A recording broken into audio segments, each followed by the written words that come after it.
రకరకాలుగా ఏడుస్తారు. ఈ రోదన కూడా కొంతమంది రోదిస్తుంటే చిరాకు పుట్టి కొట్టాలనిపించింది. కొంతమంది నోరు తెరిచి అని రోదిస్తారు. అది మనకు కూడా హృదయాన్ని కదిలించింది. కొంతమంది ఊరికే రోదిస్తూ ఉంటారు.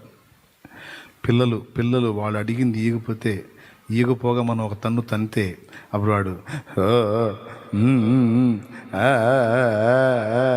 రే నోరు మీద రే నోరు మీద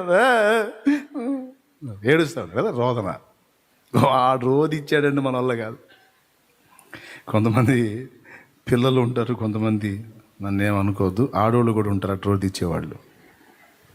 ఈ దండం పెడతారు రోదిచ్చేవాకవే నీకేం కావాలో చెప్పండి ఓ. మొత్తం మీద రోదన అయితే ఎక్కువ మనల్ని ఎఫెక్ట్ చేసేదండి. అయితే గమనించాలి, నువ్వు రహస్యమంది ఏడ్చినా ఆయన గమనిస్తాడు. నువ్వు బాత్రూంలోకి వెళ్ళి ఎవ్వరికి కనబడకుండా నువ్వు ఏడ్చినా ఆ బాత్రూంలో నువ్వు కార్చే కన్నీళ్ళని తన బుడ్డిలో ఆయన పడతాడు.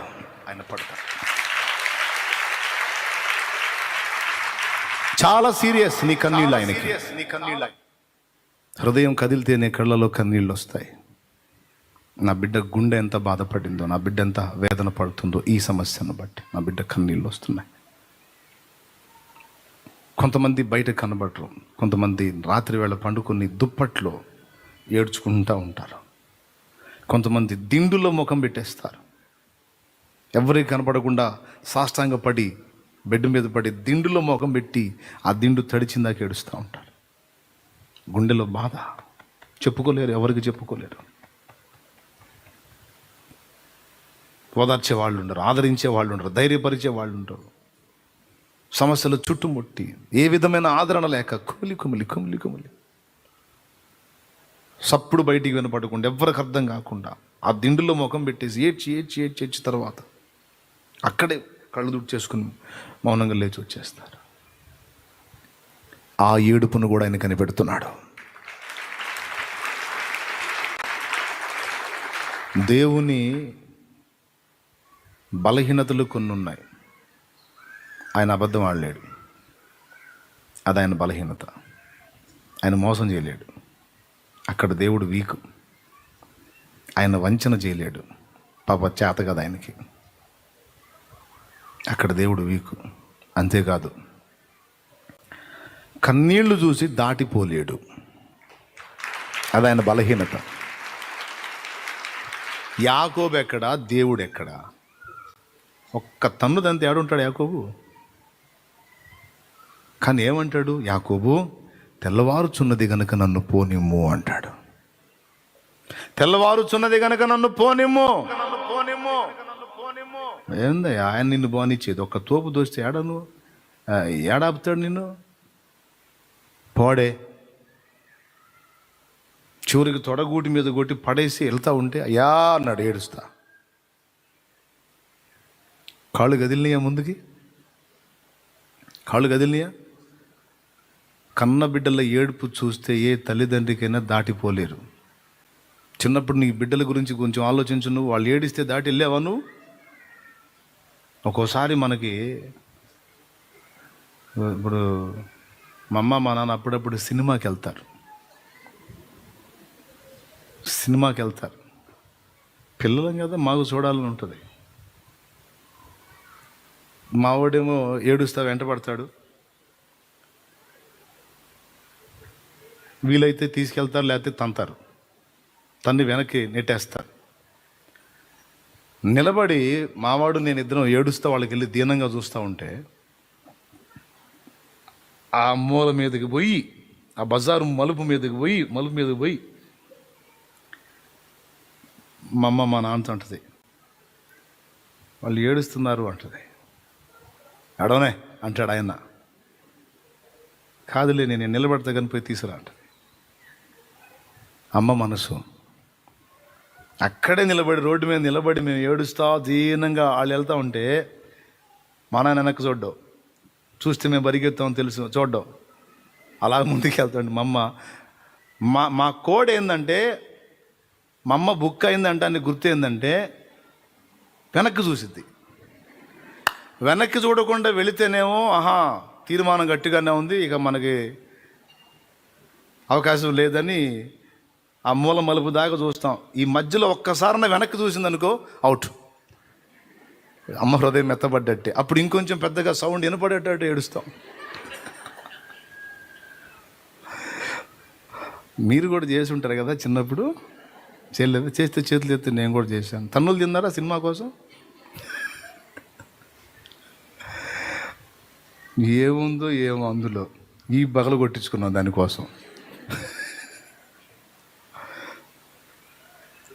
ముందు సగం ఆనందం ఏం తెలిసే, సినిమాలో ఏదో కనపడేది మనకేదో అర్థమై సచ్చిద్దని కాదు, ఆ మధ్యలో బ్రేక్ ఇస్తారే అప్పుడు కాస్త మేత దొరికిద్ది హాల్. అది మెయిన్ ప్రాబ్లం,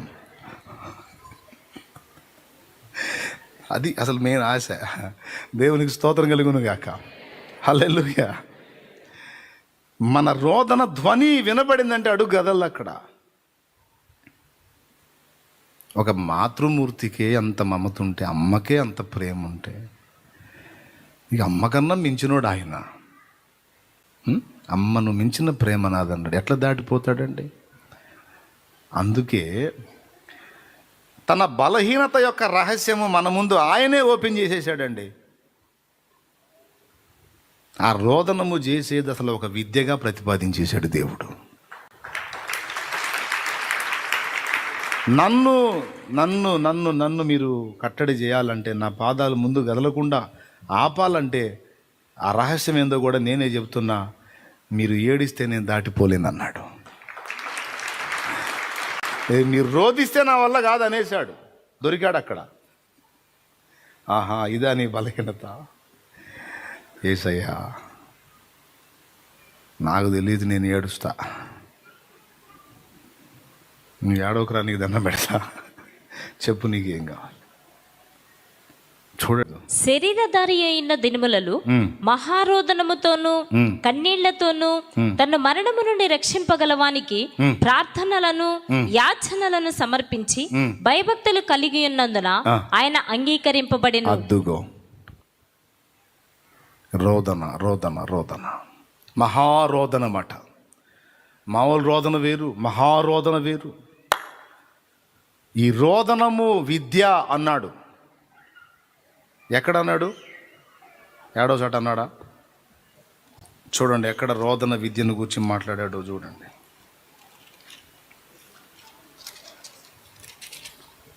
ఇర్మియా గ్రంథం ఒక్కసారి మీరు తీయగలిగితే 9వ అధ్యాయము 20వ వచనం 17వ వచనం నుంచి చదువు తల్లి. సైన్యములకు అధిపతియగు యెహోవా ఎలాగు సెలవిచ్చుచున్నాడు, ఆలోచింపుడి, రోదనము చేయి స్త్రీలను కనుగొడుడి, వారిని పిలువనంపుడి. అద్దుగో, దేవుని కనికరము పొందటానికి రోదనము చేసే స్త్రీలు ఉన్నారట స్పెషల్గా. ఇక వాళ్ళు ఏం లేదు, రోదిస్తూ ఉంటారన్నమాట. మనకు కూడా అక్కడక్కడ తగులుతూ ఉంటారు. వాళ్ళ ముఖం చూద్దామన్నా సంతోషం కనపడదు. ఎప్పుడు ఆ ముఖాల్లో రోదన కనపడతా ఉంటుంది. కొంతమంది ముఖాల్లో కళ్ళగా ఉంటాయి. కొంతమందిది దుఃఖస్వరం, పావురపు స్వరం, ఎప్పుడు మూలుగులతో ఉంటారు. ఇప్పుడు నిజంగా ముఖాలను బట్టి మనం తెచ్చుకోవాలా కాదు, కానీ కన్నీళ్లతో దేవుణ్ణి వేడుకునే భక్తి కలిగిన స్త్రీలు, రోదనము చేయు స్త్రీలను పిలవండి. తెలివిగల స్త్రీలను కనుగొని వారిని పిలువనంపుడి. మన కన్నులు కన్నీళ్లు విడిచినట్లుగాను, మన కన్నురెప్పల నుండి నీళ్లు ఒలుకున్నట్లుగాను వారు త్వరపడి మనకు రోదన ధ్వని చేయవలెను. మనము వలసబోతియే సిగ్గునందితిమే, వారు మన నివాసములను పడగొట్టగా మనము దేశము విడవలవలసి వచ్చినే అని సియోనులో రోదన ధ్వని వినబడుచున్నది. స్త్రీలారా యెహోవా మాట వినుడి, మీరు చెవియొగ్గి ఆయన. మనుషుల మీద పడి ఆడవరు, మనుషుల దయ కొరకు రోధించరు. వీరు దేవుని సన్నిధిని సాగిలపడి, దేవా నీవు కరుణించుమయ్యా అని దేవుని కనికరము కొరకు, కృప కొరకు రోధించేటువంటి స్త్రీలు తెలివిగల స్త్రీలు. నీ పిల్లలకు కూడా అది నేర్పమంటున్నాడు దేవుడు. కొంతమంది మనుషుల మీద పడి ఏడుస్తారు, వాళ్ళ మీద వీళ్ళ మీద పడి వ్యసనంతో ఏడుస్తూ ఉంటుంది, దరిద్రపు ఏడుపు. ఊరికి రోదిస్తూ ఉంటారు, వాళ్ళకెళ్ళి చూసి వీళ్ళకెళ్ళి చూసి. ఇదొక దరిద్రపు రోదన. అది కాదు. ఇతరులకు దయ చూపి వారిని ఆశీర్వదించిన దేవుడు నీ ఎడల కూడా దయ చూపి శాపము నుండి నిన్ను విడిపించి ఆశీర్వదించినట్లు, నీ ఇంటి వారిని, నీ కుటుంబమును సమాధానముతో నింపునట్లు, శాపము నుండి విడిపించినట్లు, భౌతికంగాను ఆత్మీయంగాను ఆశీర్వదించినట్లు రోదన, ఆయన వైపు చూసి చేసే రోదన, ఆయన కొరకు కనిపెట్టి చేసే రోదన, ఆయన సహాయం అర్థించి చేసే రోదన, రోదన విద్య. సేవకులకు, విశ్వాసులకు, పరిచారకులకు, దేవుని సంబంధులకు అవసరమైన విద్య. మన కన్నీళ్లకు స్పందించే దేవుడు ఆయన. అయినను వారి రోదనము ఆయనకు వినబడెను. వినబడినప్పుడు ఏం చేశాడు? ఆ రోదన విని వారికి తాను చేసిన నిబంధన, వారి పితరుడైన అబ్రహాముకు చేసిన నిబంధనను జ్ఞాపకం చేసుకుని తన కృపా బాహుళ్యము చొప్పున వారిని కరుణించెను.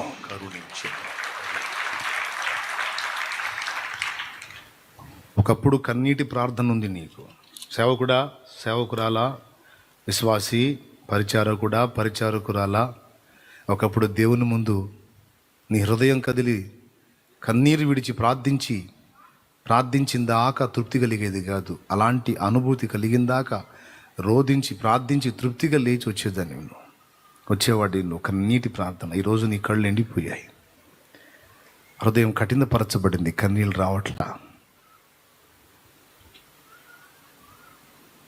చాలా నష్టాలు కలుగుతున్నాయి, ప్రతికూలతలు ఎదురవుతున్నాయి, ఓటమి బాట పట్టావు, ఎదురు దెబ్బలు తగులుతున్నాయి, ఊహించని పరిణామాలు జరుగుతున్నాయి. అయినా నీ హృదయం కదలలేదు. దేవుడు అంటున్నాడు, ఇంకెంతకాలం అలా మనసుని కఠినపరుచుకుని ఉంటావు? రోదన విద్యలోనికి రమ్మని రహస్యాన్ని బయలుపరుస్తున్నాడు దేవుడు. నీవు ఎదుర్కొంటున్న ప్రతికూలతలన్నీ దేవుడు ఎరిగే ఉన్నాడు. వాటిని బట్టి అసలు నీలో కలుగుతున్న స్పందన ఏమిటి? Praise the Lord. ఇశ్రాయేలీయులు బానిస బంధకాల్లో ఉన్నారని దేవునికి తెలుసు. కానీ మోషే 40 ఏళ్ల ఈడు గలవాడై ఉన్నప్పుడు వారి మొర్రను గూర్చినటువంటి సంగతి మాట్లాడలేదు దేవుడు. మోషే మిథ్యానుకు వెళ్ళి అక్కడ 40 ఏళ్ళు గడిపి మొత్తం 80 ఏళ్ళు ఉన్న తర్వాత, ఇదిగో నా ప్రజల మొర్ర నాకు వినబడినది, వారిని విడిపించుటకు ఇదిగో నేను దిగి వచ్చి ఉన్నాను అన్నాడు. వేదనలతో నలిగిపోతున్న నీవు, ఓటమిలో అల్లాడిపోతున్న నీవు తగిన రీతిని స్పందించకపోతే దేవుడు నీ పక్షంగా కదలడు. దేవుడు కదలాలంటే నీవు ఎదుర్కొంటున్న ప్రతికూలతల విషయమే నీ నుండి రోదన, విజ్ఞాపన, కన్నీటి ప్రార్థన. తన గుట్టేందో తనే చెప్పుకుంటున్నాడు, తన రహస్యం ఏందో తనే బయట పెట్టేశాడు దేవుడు. నీ రోదన నా కరుణ నీ మీదకి వచ్చేటట్టు చేస్తుంది. అందుకే పిల్లలకు రోదన విద్య నేర్పండి, అంగలార్పు విద్య నేర్పమని దేవుడు పిలుస్తున్నాడు. మనం అనొచ్చు ఈవేళ, ప్రార్థన బలిపీఠము కూలిపోయి రోదన విద్యను నే మరచిపోతి, ప్రార్థన బలిపీఠము కూలిపోయి రోదన విద్యను నే మరచిపోతి, ప్రార్థన బలిపీఠము బాగు చేసి, ప్రార్థన బలిపీఠము బాగు చేసి, కన్నీరు నాలు ఉబికించుమయ్యా, కన్నీరు నాలు ఉబికించుమయ్యా, కరుణామయుండా. నా పూర్వస్థితి నాకు కలిగించరావా, కరుణించి మరల బ్రతికించరావా, కరుణామయుండా.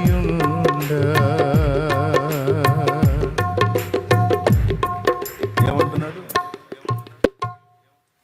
నా జనులకు కలిగిన నాశనము చూడగా నా కన్నీరు ఏరులై పారుచున్నది. దేవా, నా ప్రజల కొరకు అంగలార్చున్నట్లు రోదించున్నట్లు నా కళ్ళు కన్నీటి ఊటలుగా నా తల జలమయంగా చేయయ్యా అన్నాడు. నా ప్రజల కోసం నేను కన్నీరు గార్చాలి. నా ప్రియ దేవుని బిడ్డలారా, దేనికోసం ఏడుస్తున్నారు? సినిమాలు చూసి కొంతమంది ఏడుస్తారు, సీరియళ్ళు చూసి కొంతమంది ఏడుస్తారు, రకరకాల కారణాల చేత ఏడుస్తారు. కన్నీళ్ళు వేస్ట్. చీటికి మాటికి కొంతమంది ఏడుస్తూ ఉంటారు. అవసరం ఉన్నదానికి ఏడుస్తారు, అవసరం లేని దానికి ఏడుస్తుంటారు. ఊరికే కన్నీళ్ళు వేస్ట్. నో. దేని కొరకు నీ కళ్ళు కన్నీళ్లు గార్చాలో దాని కొరకు ఖచ్చితంగా కన్నీరు గార్చాలి.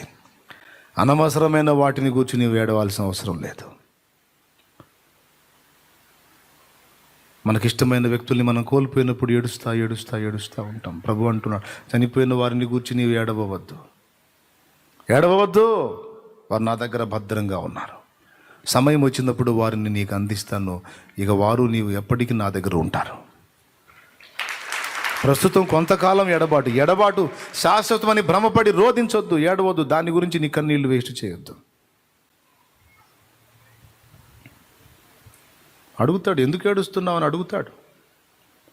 నువ్వు ఏడిస్తే దాటిపోడు, ఆగుతాడు. ఎందుకు ఏడుస్తున్నావు అంటాడు. ప్రభువా, నేను ఎంతో ప్రేమించే నా వారిని కోల్పోయాను, అందుకని ఏడుస్తుంది అంటే ఎక్కడికి పోయారు? తెలివి లేదా నీకు? నమ్మట్లేదా నా వాక్యాన్ని? నమ్మట్లేదా నా గ్రంథాన్ని? నా దగ్గర ఉన్నారని చెప్తున్నాగా. నశించిపోతున్న ఆత్మల కోసం ఏడవాల్సినటువంటి నువ్వు, రోధించాల్సిన నువ్వు, కన్నీళ్లు గార్చాల్సిన నువ్వు, క్షేమంగా నా దగ్గరకు చేరిన వ్యక్తి గురించి ఏడుస్తున్నావేంది? నన్ను నమ్ముట లేదా అని ప్రశ్నిస్తున్నా. లేదా నేను నమ్ముతున్నా. ఆ ఏడుపు మానేసాయి. దేని కొరకు నీ కళ్ళు కన్నీళ్లు గార్చాలో దాని కొరకు ఏడు. దేవునికి స్తోత్రం కలుగును గాక. హల్లెలూయా. ప్రతిదీ దేవుడు పట్టించుకుంటాడు. అడుగుతాడు, ఎందుకు ఏడ్చుచున్నావా? మరి అని అడగల? మగ్దలేని మరి అడగల? అయ్యా, నా ప్రభు శరీరం ఎక్కడుందయ్యా? అయ్యో, ఈ గుహలో లేదయ్యా, ఎవరు తీసుకెళ్లారయ్యా? ప్రభు అక్కడ నిలబడ్డాడు. తోటమాల అనుకుంది, అయ్యా నీవేమన్నా తీసుకెళ్ళావా? ఆయన అడిగాడు, అమ్మా ఎందుకు ఏడ్చుచున్నావు? నువ్వు ఏడ్చేదానికి కారణం ఏంటి? నా ప్రభు శరీరాన్ని ఎత్తుకొని పోయారయ్యా, ఆయన లేకపోతే నేను బ్రతకలేను. నా ప్రభువుని ప్రాణం తీశారు, ఆయన శరీరాన్ని కూడా తీసుకొని పోయారయ్యా, నా ప్రభువు లేడు. ఆమె అమాయకత్వానికి జాలిపడ్డాడు. వాస్తవంగా శిష్యులైతే కోప్పడేవాడు, శిష్యుల మీద కోప్పడ్డాడు. లేఖనములనైనను ధర్మశాస్త్రమునైనను ప్రవక్తల వచనములైనను నమ్మని మందమతులారా అన్నాడు. మగ్దలేను నల్ల, ఎందుకు ఏడుస్తున్నావు? నేను చెప్పలేదా? అనేకుల విమోచన క్రయధనముగా నా ప్రాణం పెడతాను, సమాధి చేయబెడతాను, 3వ నాడు తిరిగి లెగుస్తానని నీకు చెప్పలేదా? తెలియదా నీకు? నేనేదో చనిపోయి అంతే ఉన్నట్టు, అందులోనే ఉన్నట్టు, లేదా నన్ను ఎవరో తీసుకొని పోయినట్టు నన్ను ఎవరు తీసుకెళ్తారు?